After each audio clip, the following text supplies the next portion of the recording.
Welcome to the History with Ali podcast, where we discuss all things history, literature, and media studies. Today, I'm joined by author, prosecutor, and historian Heather Darsie. Hi, Heather. Thank you so much for coming on the podcast. Thank you for inviting me. It's nice to be here. I believe that we kind of met in the clubhouse circles in 2020. Yes. Yeah, I remember you were reading the Prince chapters Yes. of it, and I was listening, and that was such a great time period for our Yes. community. I missed that. I think Clubhouse kind of died after the pandemic a little bit, but yeah, that was a good time. We had the Renaissance reading room every Friday. Yeah, that was good times. But today we're here to talk about your new book, If Any Person Will Meddle of My Cause, The Judicial Murder of Anne Boleyn. And you just released this winter? Yes, it came out in December. And I wanted to throw this out there.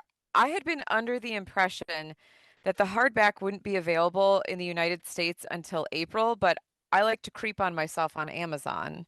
Of And course. it seems like it is available as a hardback on Amazon US as well.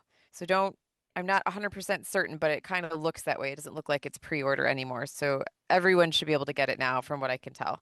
Yeah, it's definitely available. I was checking it out last night. I bought the book a month ago on Kindle, so it's Thank you. been a pleasure to read.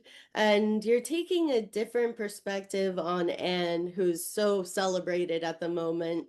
And you're kind of taking a look about her journey as the queen, which sometimes we think of her completely in relation to Henry VIII.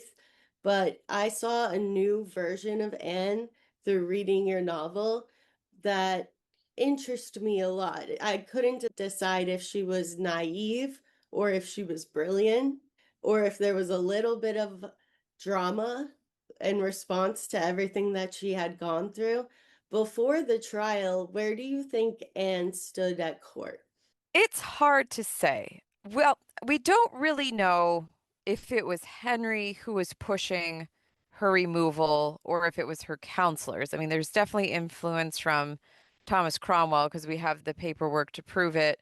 I don't know that it was a situation where I don't think actually that was just a situation where Henry fell out of love and got tired of her and wanted to get rid of her. I think there was a lot more going on than that. And I think that with what you were saying about the different aspects of Anne's personality, well, that's really just a human being. And I think that when we're looking at these historical figures, we can't just put them in one or two boxes that make us feel good. We have to really look at all of the things about them. That doesn't make them bad or evil or wrong. It's just why did these things happen? And usually there's more complex reasons than I just didn't like this person. And when we think about Henry, who's very easy to dislike, if not hate, the one thing he was really good at was protecting England. So when I was thinking about Anne Boleyn, I read a line in Eric Ives' biography on Anne Boleyn, which is still the best, definitely one of the best, if not the best. But it made me think, why did Henry or Henry's ministers need to get rid of this woman? And why at that time, especially since Henry had spent so many years raising her up. And you are a prosecutor, so I wanted to know how you looked at this whole situation from the lens of a prosecutor. Is it true that when she was appointed Marquess of Pembroke, she would have had to sign documents to get that? I don't know about her having to sign something. I think that because I never looked. I literally just I have no knowledge of that. But she did have to have letters patent created, and we still have, I believe that document still exists. When I was looking at it, when I first started down the path of this project, I really did want to defend Anne, and I was looking at the trial records. I think everyone alive now, and probably most people alive then, knew that the charges were fake charges or trumped up charges or however you want to put it. And the more I dug into her behavior, though, and what was happening in England and then also in Europe, in a Western Europe, in a broader context, started to make me think, oh, there's a lot of bad things that are all culminating during Anne's queenship, plus her own behavior, which I think was innocent enough. It's just this is where the question comes in that we were talking about a moment ago. Was she naive? Was she too laissez-faire? Was she being spiteful? We just don't know where her own behavior intersects with any possible ill intent or maybe resent towards Henry because maybe she didn't like being Queen of England. Maybe she was mad at what her life was like. We don't know. Maybe she rejoiced in being Queen of England. We have little anecdotes about her, and most of them aren't super favorable because they come from Eustace Chapuis, who was the imperial ambassador to Henry VIII's court and was pro-Catherine and anti-Anne regardless. So she was queen at a time where there was a lot of significant, dangerous religious upheaval across Western Europe. And I'm only saying Western Europe because I don't know about Eastern Europe. I didn't dig quite that far, but they seem to not have as many issues with the Reformation at the time that Western Europe did. But in places that would hit home for Henry. And that I think is what created this dangerous tapestry or wove this dangerous tapestry for Anne. And unfortunately, she was in the middle of it. Do you think Henry resented her at all for being so intellectual? That's hard to say because I don't know how intellectual either one of them genuinely were. So when we think of the In Defense of Seven Sacraments that Henry VIII allegedly wrote in response to something that Martin Luther wrote, and which caused Henry to be awarded the title of Defender of the Faith by the Pope, it is heavily suspected that Sir Thomas More wrote a substantial amount of that document.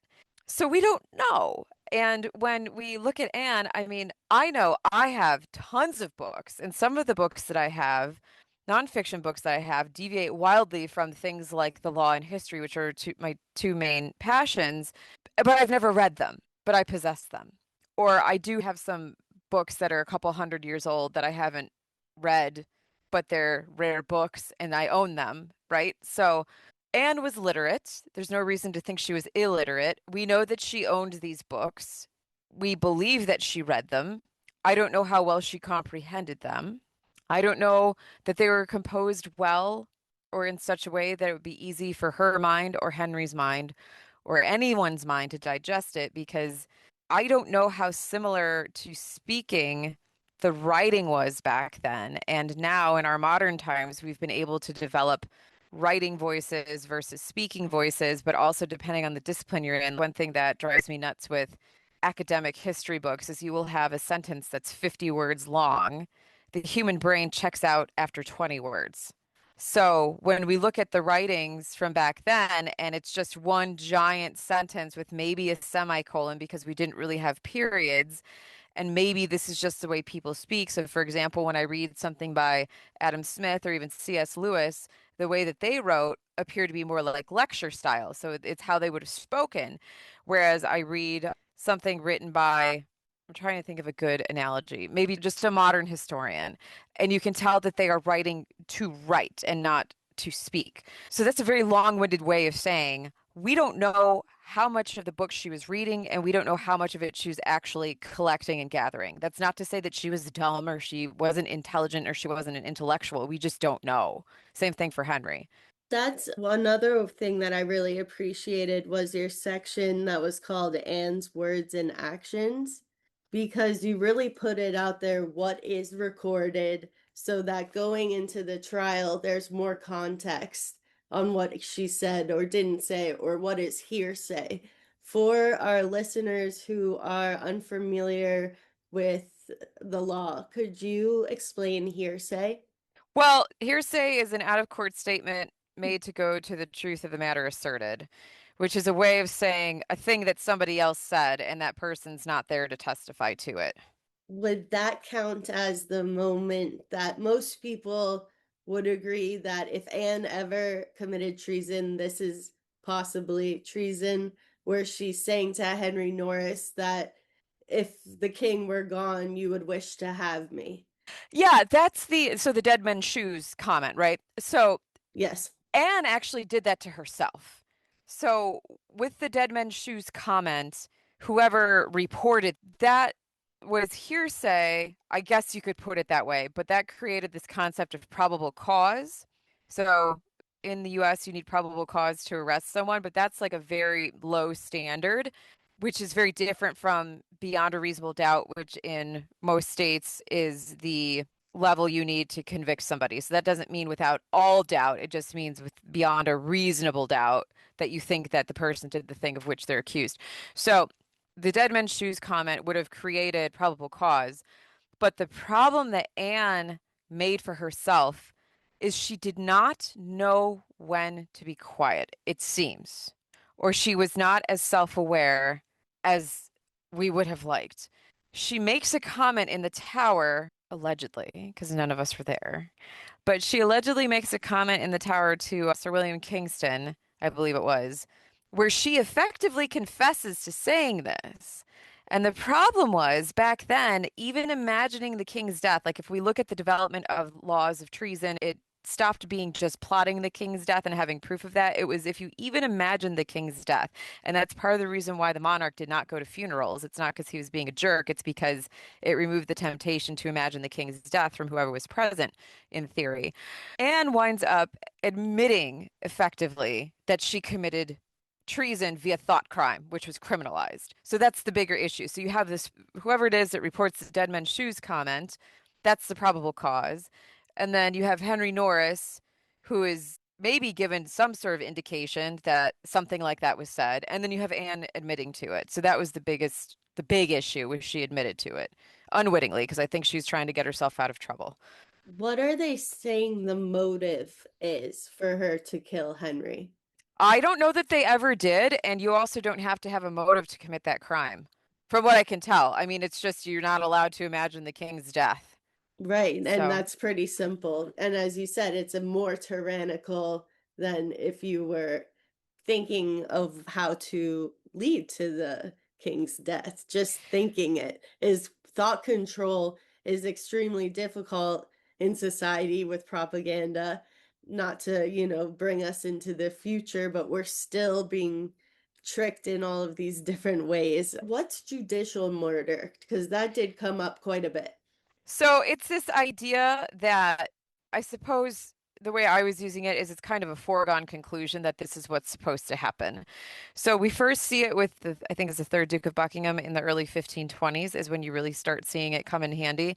And he had said some things and committed some thought crimes, if you will, some word crimes, some thought crimes. So when I'm saying phrases like word crimes and thought crimes, it's there was no act in furtherance. There was no assembling of weaponry or conspiring with others overtly to create this act or this event of killing the king. It's just these ideas of killing the king. So when he was having thought or word crimes in the early 1520s, he was arrested and the peerage was called in to sit for the jury. So a jury of your peers meant that if you were a duke in England, your peers had to be dukes. If you were an earl in England, your jury had to be earls, and I think you could go up to dukes. So it was pretty much from whatever your social level was up, but not down. That phrase in the United States is a bit lost on us.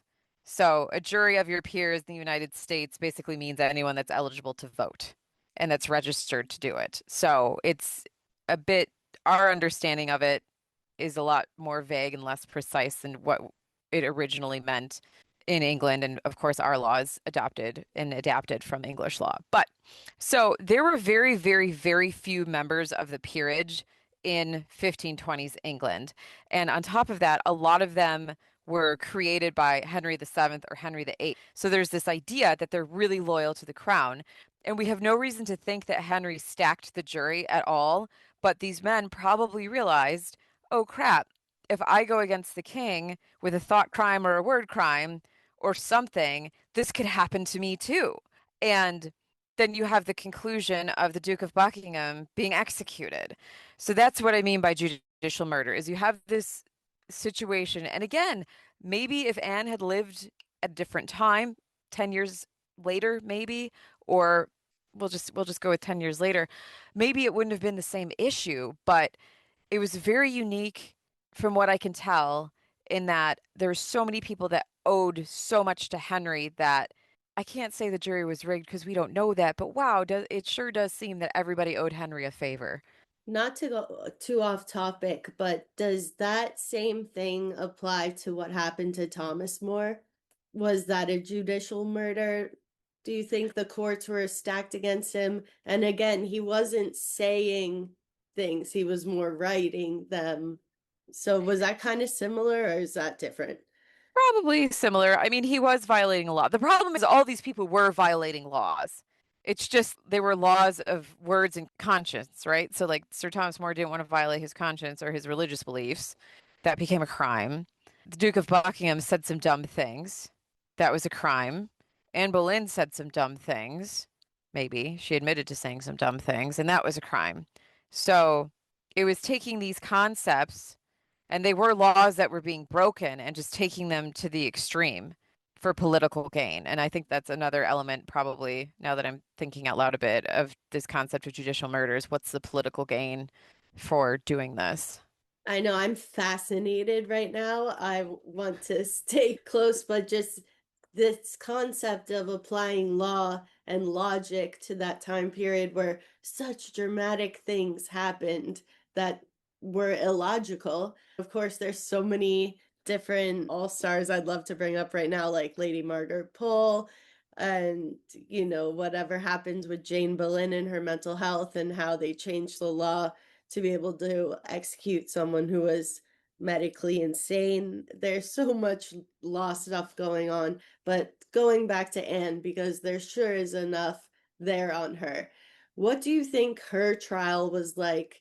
And then also George. Before reading this book, I've heard that George thought he was going to be okay. Except for when he got up there, he started reading a note, whether he had written himself or someone else had written for him, that embarrassed the king. How legally would that work? I have to wonder if George just kind of didn't care at that point and probably figured out what was going to happen to him. But so the way I'm trying to think of how to best organize my answer. So you would have multiple people sitting in as judges, and they were usually high-ranking individuals within the realm. So, for example, Anne Boleyn's uncle, the fourth Duke of Norfolk, and they would be sitting in the front, and then you would have a bar, like a literal bar, just a small, thin metal or wooden bar held up by two bits. And so in America, when we talk about taking the bar exam, and if you pass the bar, once you have passed the bar exam, you're allowed to go beyond the bar. And in modern courtrooms, it's just that low wooden railing that the where the attorneys go. But that's the bar. And then you would have your legal advocates will say, stand at the bar, or you would have the witnesses stand at the bar and give a statement. And then you would have something that looks very similar to our jury boxes where the peers would sit to judge the case. And evidentiary requirements were a lot different back then. I think you only needed two witnesses to say something that somebody did a thing. For example, like if you went and murdered someone, you needed two witnesses to say that you committed the murder, and that was it. I mean, you didn't have to prove how it happened, just two people that were trustworthy saying, yeah, this person murdered this other person. And this is a very, very much crash course in medieval trials and criminal law. So, and I'm not an expert on it, but like we're just going down this path a little bit because it's worth it. But with Anne, she had given, there were the two people. There was Henry Norris, who, although he was accused for whatever reason, apparently his nobility allowed him to not be quite as terrible. So there was him making some sort of comment, maybe. And then you have whoever reported it, and then you have Anne herself confessing to it. Unfortunately, I mean, I think she would have been in trouble either way. She just didn't do herself any favors. And then with George, he never confesses. He never says anything. So, because Anne, she didn't confess to sleeping with her brother or sleeping with these other men. She only confessed to the imagining Henry's death. But with George, if I recall correctly, he never confessed to anything at all. But the problem was with the alacrity with which the charges were brought. I'm guessing that Anne and George probably had some idea of what was in them in the days and stuff when the things happened, or at least would have learned about it when the charges were read out. They could tell that they were crap charges too. I just would find it hard to believe for anyone to think that there would have been a different outcome. And so I think that if George went in and felt optimistic when he read his speech that besmirched Henry a little bit, it's probably because George didn't care at that point and was feeling a bit nihilistic and with good cause. Yes, and also during that time, people could tell, and for all our listeners who really aren't aware of the Anne Boleyn trial, one of the ways that we can see that it was a farce was when they said she was somewhere where she absolutely wasn't.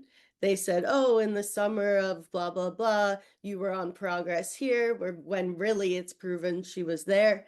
So it Hmm. wasn't an airtight case, right? No, no. There were tons of holes that multiple people were aware of in their case against Anne.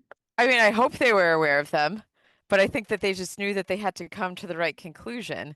Because the next thing is, what do you do if she's found not guilty? I don't explore that in my book, but we don't really talk about it. What happens if Anne's found not guilty? And I think the whole reason that she was thrown in jail in the first place and was imprisoned in the tower and had this happen was because of her religious stuff and the things that she was doing with that, which is what caused the whole mess, which we should probably talk about. If she then beats the charges, as it were, what happens then?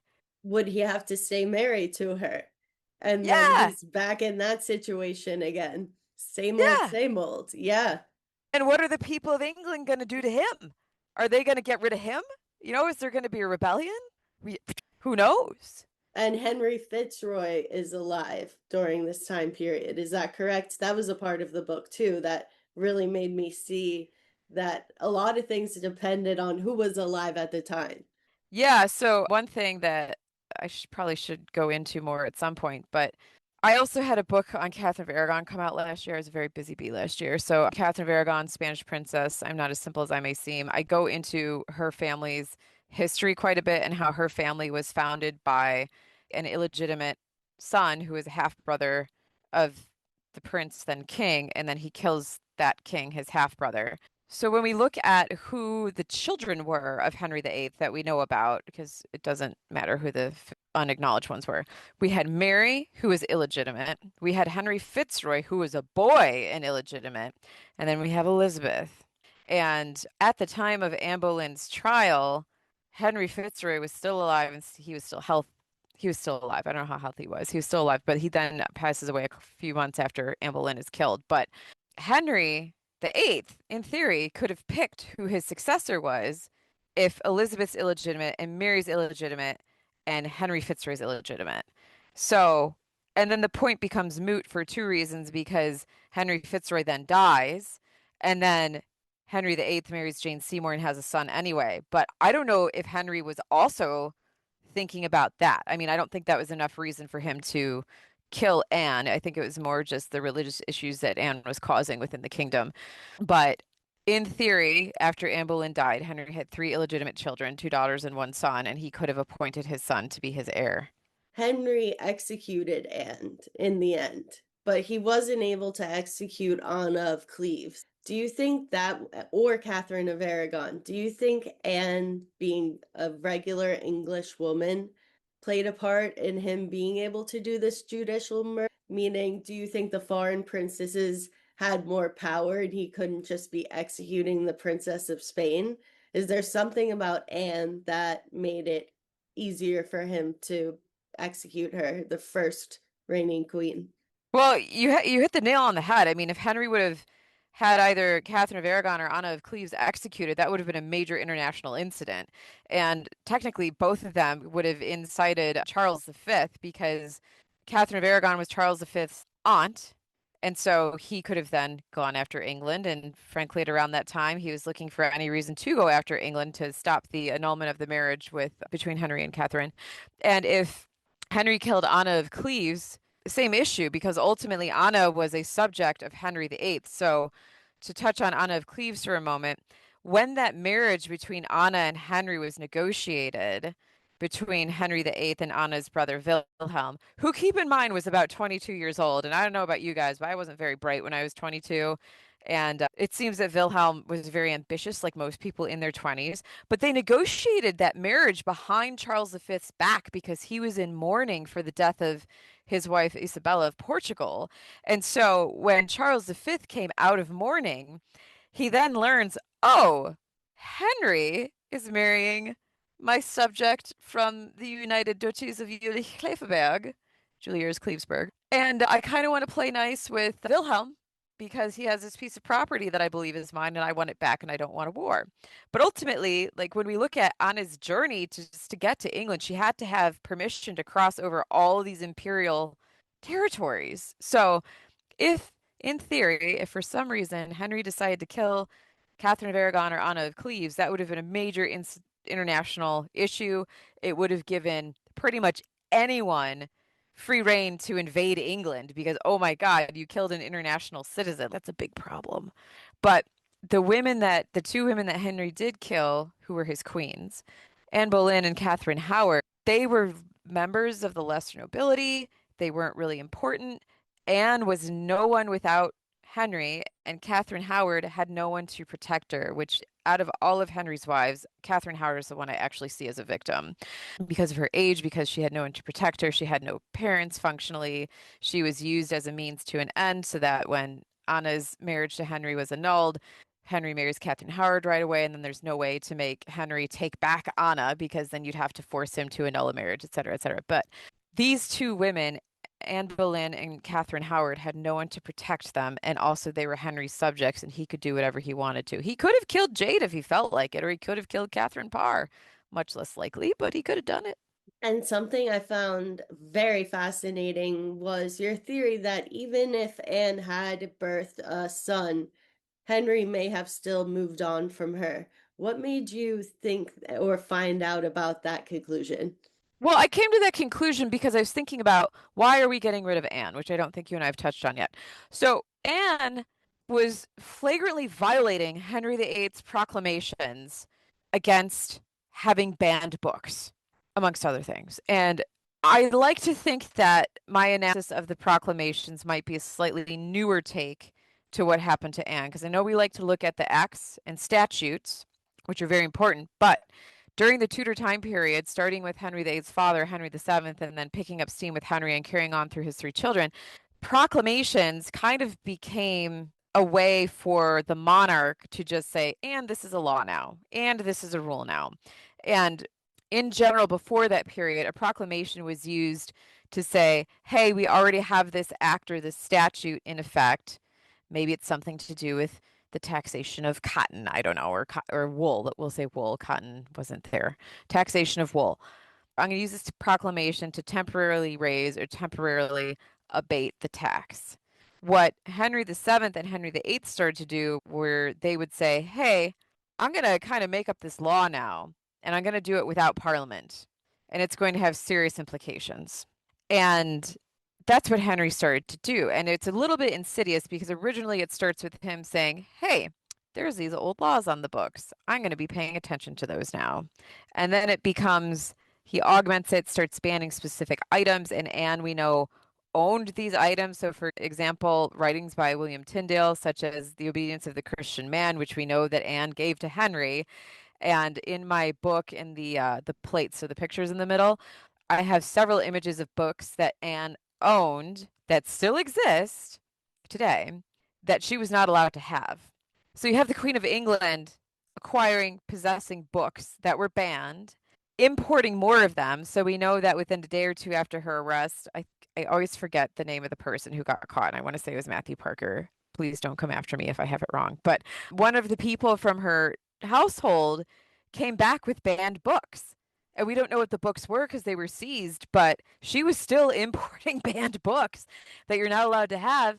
And when you're the Queen of England and you're just kind of like, I've got all these banned books, and the penalty for having these banned books is death and having your property taken away, it's fine. I'm the Queen. No one's going to mess with me. False. On top of that, when she was made the Lady Marquess of Pembroke, she was pretty much the second most powerful person in the kingdom because she was put in charge of a Palatinate territory. And a Palatinate territory is on the borders of a kingdom or a country usually. And the purpose of the Palatinate is it's someone who is a half step below the king and a half step above a prince, if you will. And they can administer their Palatinates semi-autonomously so that if they need to raise an army to defend against invasion, or if they need to do something with money, so mint coins, make their own laws, they're allowed to do that. And that is the true significance of Anne being created Lady Marquess of Pembroke.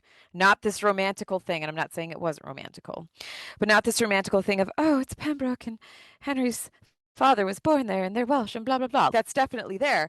But really, the huge significance is Henry was making her almost a king, if we can think about it that way. And I don't know that Anne ever really used it that way. I don't know if she appreciated that. I think she just appreciated the money. We don't have any coins that were minted with just her face on them, but that was the power that she had. Catherine of Aragon and no other queens had that power, and that is tremendous. And Henry gave her that power and that prestige before they went to France. So you have this woman who can raise an army, who can make laws, who can make her own money, who's importing banned books and it kind of ignoring Henry VIII's laws. In addition to that, you have these various uprisings happening in Western Europe, and they're religiously based and they're very frightening. And you have one happening in France. And then after that, Anne starts importing people from France that were implicated in some of these issues. So that I think is how she created a problem for herself. And I don't think she did it out of malice. I think that, like most people, have good intentions. Sometimes person A's good intentions look like bad intentions to person B, but most people have good intentions. I don't think Anne was trying to cause rebellion or anything like that. I think she was interested in putting forward religious reform, but the way that she was doing it was not sufficiently finessed such that it wasn't obvious. Because she probably thought, Henry loved her so much he would change the world to be with her. Maybe he would be open to new ideas if they were presented by her. Yeah, it was either that or she just didn't care. And not to be mean, but maybe she just, this is where we don't know, we don't really know the mechanics of their relationship. We know, I think that they had, and I know this is a modern term, kind of a toxic relationship because they're very much in love, but Anne is very strong personality, has ways of speaking to Henry that I don't think were appropriate after she became queen. So she makes a bad transition into queenship and she fails in her duty in Henry's eyes. Well, maybe Henry also fails in his duty in her eyes, and he ate up a huge chunk of her life and just kind of used her to make babies. And I don't know that she even enjoyed the same relationship with him after they got married. We don't know. Like, how much time were they spending together before and how much time were they spending together after? And also, after they got married and after Elizabeth was born, the thing that was really unifying them, and I would assume the biggest thing, and maybe even the only thing that was unifying them from Anne's perspective, was making Anne queen. So once she's queen and she's pregnant, and okay, she's going to have a son. Oh no, it's a girl. It all falls away. Yeah. Yeah. And so is that what makes you think he would have left her or had to get rid of her, even if she gave him a son? No, I think it's the religious issues. I think that Mm-hmm. if she gave him a son, I think that Anne might have been put away somewhere, kind of like what we saw happen with Eleanor of Aquitaine. Maybe they would forget to feed her, like what probably happened to Henry this. Sometimes monarchs, I think, was it Richard II, they also forgot to feed. I feel like there have been a couple of English monarchs that accidentally didn't get fed and died while they were imprisoned. You used to have to pay for your food and such when you were in prison, actually. So that was a common way to get dead in prison was you couldn't buy your food. But I digress. So, but I think that's why, because I don't think that Henry could have flat out killed her. Because if Anne had had a son, then Henry doesn't need to make that child illegitimate. He wants to keep that child legitimate. So we'll call that one Henry Jr. So let's say Anne has Henry Jr., hypothetically, because you want to keep Henry Fitzroy away from the throne. But because Anne had a daughter, and I do think this concept that she miscarried her savior is accurate, but maybe just not the only thing that was going on. We're talking about other things that Anne was doing that made it difficult for her. But with Anne not having a son, Henry wanted to level the playing field, I think, because there was no Dear Diary. On May 20th of 1536, I, Henry VIII, want to do this. We don't have that, unfortunately. Yeah. But if you look at the setup, though, the three illegitimate children, one of them's male. Henry could pick that one to be his successor. Mm-hmm. But if Anne had had a son, Henry would have to keep that child legitimate. So let's put Anne away somewhere, keep her under lock and key. Maybe she could have, if she would have survived into about 1538 under those circumstances, maybe she wouldn't have died, or at least would have died of a more natural death. But that's why I think if she would have had a son, it would have saved her kind of, but not entirely. What role did Thomas Cromwell play in her downfall? Because in general, he's credited very much of being like the architect of her downfall. That's not really what I got from your book. That's not what I looked at. And the reason why is because it's been looked at so much. So I think for this book, I really wanted to focus on what Anne's actions were. So we were talking earlier about how I'm working as a prosecutor. Most of my career, I've been a prosecutor. I've also been a public defender. So I've worked on both sides. And I came into this wanting to defend Anne. But when we look at the broader international perspective and when we look at what Anne was actually doing, she did enough unwittingly and I think innocently, or maybe again, laissez-faire attitude, maybe out of spite, resentfulness, or maybe out of the pure spirituality of her heart. We have no idea. But we do know that she was doing things she shouldn't have been doing. And she didn't need Cromwell to do that. She did that herself. It probably didn't help that she was rubbing him the wrong way, but Anne was doing those naughty things herself.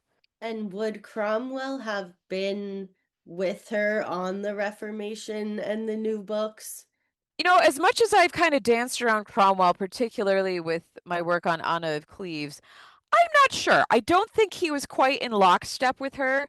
I think that well, Cromwell was an attorney, and a big part of what Henry VIII was doing was completing the break from the church that had actually started several centuries before and kind of got forgotten about with you have the early death of Henry V, Henry the kingship, which, whew, and then the Wars of the Roses, and then Henry VII trying to regain stability. So Henry VIII is really just finishing what was started centuries before. And so Cromwell, I think, appeared to be more supportive of this idea of a reformed English church. So it still looks pretty Catholic, but not with the same structure with the priests and with the church having huge amounts of property, et cetera, because property laws and taxes and things like that were a big issue that the monarchs were having centuries before with the church, before Henry VIII was ever a thought in anybody's head. And so I think for Cromwell, he would have been very interested in reforming the church and its abuses. It would not surprise me if, as an attorney, he was even more interested in regaining the jurisdiction within England. So, a big issue that we saw with Catherine of Aragon was when some of the religious or the rules regarding spiritual matters were reformed in the late 14th century. One of the things specifically left out was that divorces and annulments had to be decided by the Pope. So Henry's learning that of all the stuff he has jurisdiction over, one of those things, and the most important thing to him when he was married to Catherine of Aragon, he did not have control over it. And so, really, what I think Cromwell was trying to do is use religious reform to just pull jurisdiction in its entirety into England. And I think I explain it much better in my book, but that's kind of what we're seeing. If I may ask a question, something else that I read in one of my favorite books that you wrote, Anna of Cleves, Yes, love that. is that you myth busted the introduction of Henry and Anne together. Yeah, And you basically say that what we consider the record on it is false. Is there any chance you could explain that to our listeners? Because it's absolutely. interesting. Yes. So let's talk about the German record for Henry and Anna. So we're going to switch gears to Anna of Cleves. And I'm going to get really excited because I love talking about Anna of Cleves. Okay. So, according to the German record, which was written within a handful of days of Anna arriving in England, meeting Henry, and by arriving in England, I mean like getting into Canterbury, arriving at Dover, getting into Canterbury, etc. Not when she went to the Pale of Calais. But when Anna arrives in England, she meets Henry at Rochester. There's a bear baiting, and she is allegedly surprised by this guy and has no idea who it is. He's repulsed by her, was going to give her a gift, decides not to. And then Henry is just mad that he has to marry this woman. If you go to the castle, it is not that big. The room in which they likely met, not that big. Also, Henry was 6 feet tall at least. 6 feet tall. Very He tall for was that time. Yes. Anna was also very tall for a woman. She was about 5'8", from what we can tell. She was a tall woman. So you have this very tall woman and this very exceptionally tall man who looks like he's about 50. Because Yeah. Henry, remember, Anna and Henry had the same birthday, and he was literally twice her age at the time they got married. And maybe the other men in the company are a little bit nervous around this super tall guy. She probably figured out who it was. But according to the German account, which was sent back a few days after their marriage, Henry comes into the room. There was some initial confusion, probably because Anna wasn't expecting him to call upon her. We don't know. But he gives her a crystal goblet that has rubies, and I believe it was rubies in the lid, and it has a gold lid and gold foot on it. So this is a very fine item. He gives her a chain with pearls on it, which she might be wearing in the Holbein miniature, which had previously been identified as Catherine Howard, and which Franny Moyle did research into. And I wholeheartedly support that research. And I do believe that's actually Anna of Cleves. But it's that pearl necklace. Maybe it was that one. We don't know. And they get along great. Henry and Anna get along great. And then Henry stays the night somewhere near to Anna, but far enough away to preserve her dignity. So we see that the Rochester Cathedral's right across the street from the castle. Maybe he stayed there. We don't know. And then they have their official meeting on the green. It goes well, et cetera, et cetera. That's the German account that was written right after they met each other. Now, we do have to keep in mind that it was written by the Germans for the Germans, so maybe they were being a bit rosy. However, the main document that we have that shows Anna and Henry's relationship in English was written by Thomas Cromwell. And it was written by Thomas Cromwell after he'd been arrested and thrown in the tower. And he was brought an attestation and told to sign it. And Thomas Cromwell probably knew he was in big trouble and maybe going to get dead soon. So then he writes a letter to Henry echoing everything that was in that attestation that was created after the secret council gets together to figure out how to get Henry out of his marriage to Anna. And we'll talk about reasons why he had to get out of the marriage in a second. And then at the end of it, Cromwell signs mercy, mercy, mercy. So how reliable is that document? And I'm going to say not very. When you look at the actual, like what's recorded about their relationship up to that point, they're fine. But when you look at Henry's relationship with Anna's brother Wilhelm, remember the 22-year-old doofus? Not good. He's getting very close to roping England into a war with the Holy Roman Empire over this little tiny territory that happened to be very wealthy. But that's what Wilhelm's doing. Wilhelm goes behind Henry's back, marries a French princess. That's a problem. And then is just thinking, okay, this is great. I have Henry VIII support. I have my brother, the Elector of Saxony's military support, and I've got the French king's support. So we can totally just surround the Holy Roman Emperor and make him leave me alone. Well, that didn't wind up happening because then you have the Cleves War in 1542, and Wilhelm gets absolutely defeated, tragically defeated. Anna's mother dies because she's so depressed and sad over the loss of her home country. Anna's brother-in-law, the Elector of Saxony, in a related but separate incident a few years later, gets imprisoned. So it's a big problem for all of them. But yeah, so you have the Cleves War, and during the Cleves War, of course, Anna is not married, and Henry VIII just got done killing Catherine Howard. There's this idea to have Anna and Henry remarried because Wilhelm really wants Henry as an ally. So Henry quietly goes behind Wilhelm's back and makes an alliance with the emperor, and then he marries Catherine Parr to make it impossible for him to marry Anna and revive the Anglo-Cleves alliance. And doesn't that just make way more sense than Anna being ugly? Absolutely, because she had the dignity and decorum to be a great queen. And had she been queen longer, I'm sure she would have had some children, and it could have been a very different ending of the Tudor dynasty. Yeah, Yeah, of course, there's the cliche that she's the one who got away, she's the survivor. Do you think her life post Henry was better than if she actually had been with Henry? absolutely not. She did not like being in England. She didn't choose to be there. She was trapped there because, again, her brother was being a doofus. I love this word doofus. I'm so sorry. It's one of my favorite words.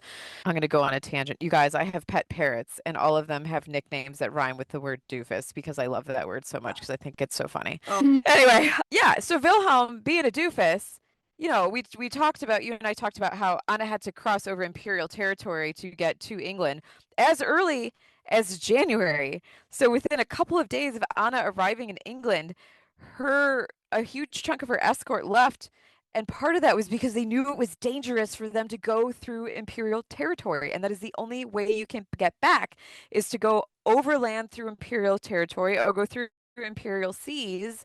And so this idea that Anna stayed in England because it was great, false.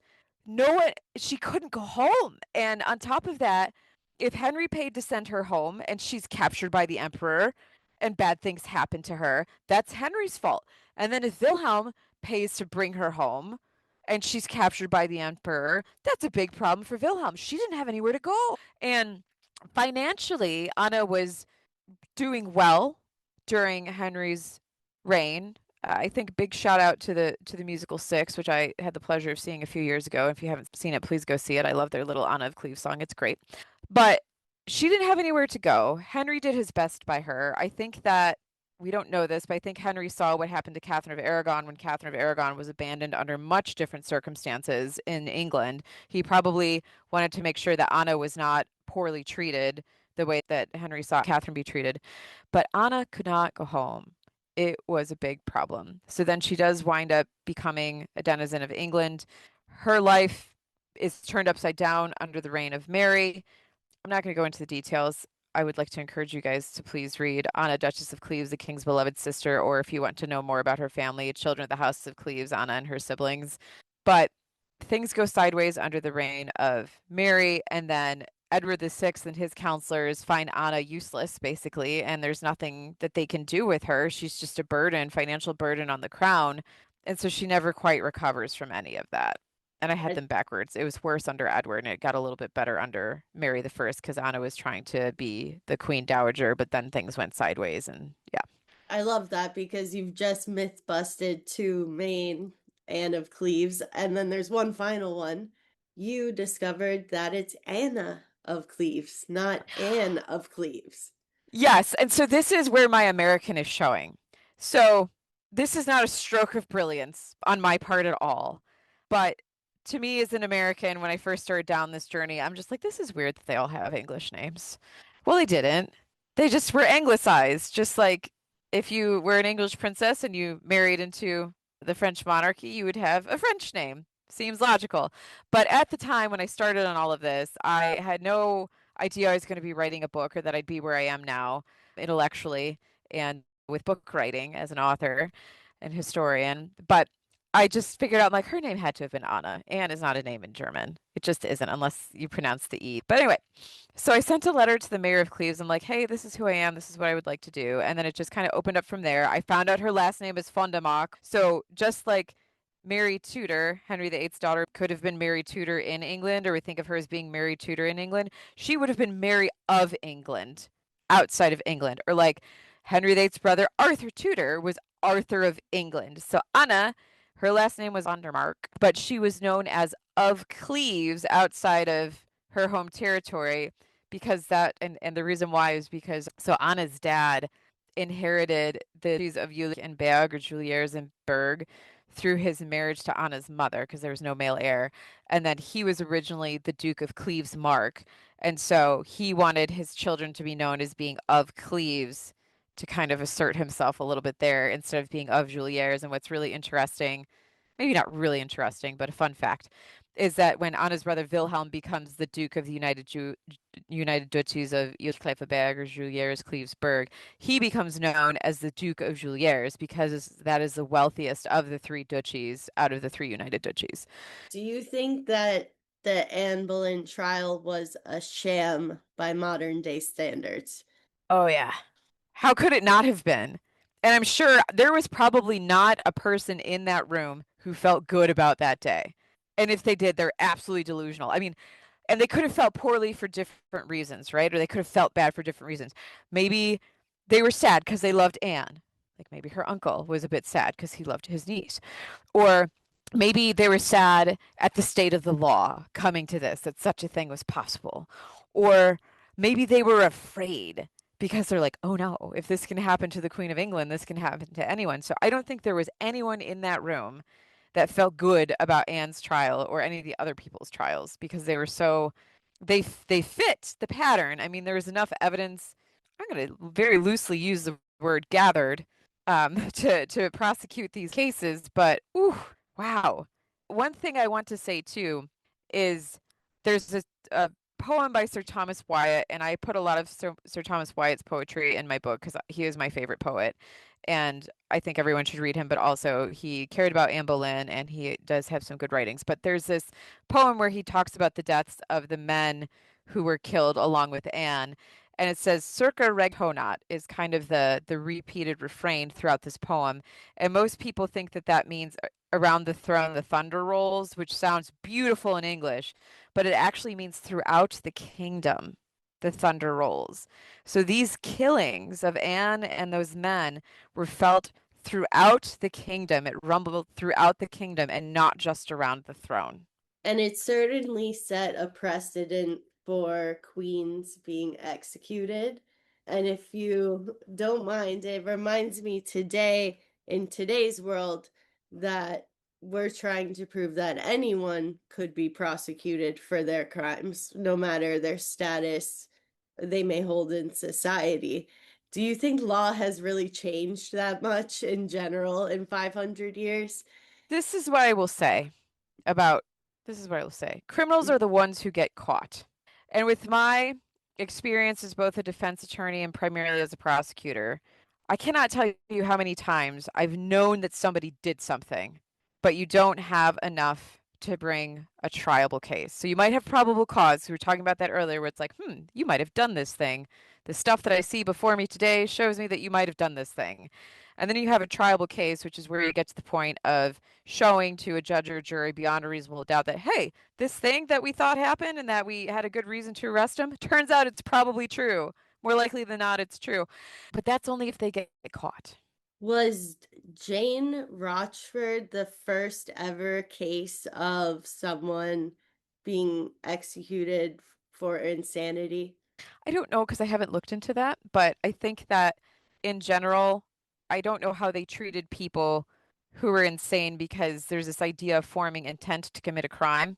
And so she, in theory, because she died insane, would not have been able to form the intent to commit the crime. But then the next question would be with Jane, and I'm just thinking out loud, so I don't really know anything about Jane, but I'm just kind of thinking like a lawyer right now. Right. But if the issue would be then imputing that insanity back to the time when Jane was committing the crimes with Catherine Howard. So was she insane at that point? And if she were, then maybe they could have fixed it, or maybe they just needed to update the law to let Henry kill her. And that kind of leads towards the end. Was the law legitimate, or was everything based off of Henry VIII will and temptation? Well, all law is legitimate if it's been passed. But I think that over Henry and his counselors had one job, and it was not for Henry to be a good husband. It was for Henry and the counselors and Parliament to protect England, and that is what he was doing. By killing Anne, he was protecting England. In a way, by killing Catherine Howard, he was too, because unfortunately, we didn't have paternity tests back then. And so the chastity of a woman had to be unimpeachable. So it wasn't an issue for Henry to marry Catherine Parr, who had been widowed a couple times before, because we knew her sexual history.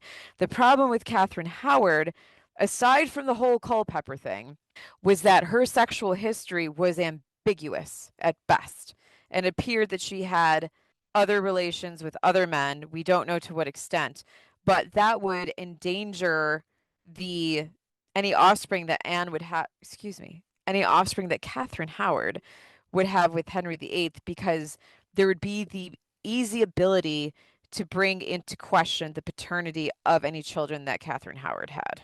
Yeah, that's so true. And my last question is something I really admire about your work here specifically, is that you wove together your passion for law with your passion for history. Do you have any advice for others who want to find a way to bring their passions together? I do, I think. Unfortunately, I can only apply it to writing and history, but within that, look at your items with your own eyes. And then try to use your mind to think about the context of why was this thing created? Who created it? What was the purpose of creating this thing? Was this painting created to celebrate something? But was there also a scorned lover? Why was this tapestry made? Who is it supposed to impress? What was it supposed to record? What symbols do we see in this tapestry? Why are they there? We have this document, this record that was created. Who created the record? What's the purpose of the record? What does it support? What does it refute? Why does that matter? What was also happening at that time? So just use the skills that you have because we all have different skills. Even with music, I mean, you see huge shifts in music, particularly in France, and the composition of music. What does that say? Does that give us an idea of, and I don't know music history, but you asked a question, I'm trying to answer it. How does the changes in music, is it reflecting this idea of like more internationalism in France? Is it making it slightly more reformed, although not really because Francis was still very Catholic? Or is it staying the same? How is the changing and composing music moving forward society? And what's propelling these changes? And why is that significant? If we're looking at technology, the printing press, how is the printing press being used? Not just to make books and broadsheets, but who are the primary users of the printing press? Who are their primary audiences, or who are they intended to be? Is it just the nobility? Is it everyone? Why are these things being created? Why are there people willing to accept the danger of creating these things? What does that say about them? So anything that you're doing, if it's, information technology, which again, printing press, or just pick something. I love the printing press because books and words are my thing. If it's art history, if it's music, just how do the things created then intersect with the world around them? And why is that important? That's great advice. All right. Well, thank you so much, Heather. I hope you'll come back to speak about your other books with me, especially the Catherine of Aragon one. I would love to get into. Oh yeah, Um, anytime. can you tell my listeners where they can find you and what is on the next docket for you? Yes. So I'm most active on Instagram. I do also have Facebook and Twitter, which I refuse to call X because I miss Little Bird because I like birds. I think I'm on Blue Sky. I don't use it as often. I'm trying to think what else I'm on. I don't remember, but mostly Instagram nowadays. And I also have Maidens and Maid Mom. There's about 250 different articles on there, so feel free to dig in there. I don't update that as often as I would like. I kind of go through little fits where I'll post a handful of things and I'm quiet on there for a few months, but you can also email me through there, so that might be the most direct way to get a hold of me. My Instagram handle, going back to that, is at H. I think on Twitter it's at HR Darsie History, but I don't check that as often. And then on Facebook, it's just Heather R. Darsie Historian. So always happy to chat. Feel free to stop by, say hi. It's nice. It's always nice to hear from people because being an author, you live in a vacuum. For any of you out there who are aspiring authors or who are creative people, you will come to find that the people in your life love you because you are you, and they may not care at all about your history or the beautiful painting or piece of music that you're creating, not because they don't love you, but because that is not why they love you. So it's always nice, I think, for creative types to hear from strangers that are like, hey, I like this thing that you did. And nothing heals my heart so much as like-minded souls discussing the two. Yes. All right. Well, thank you very, very much, Heather. Have a good day. You too. Thank you so much. Thank you for tuning in to the History with Allie podcast. You can find me on Instagram, YouTube, and Spotify at History with Allie. See you soon.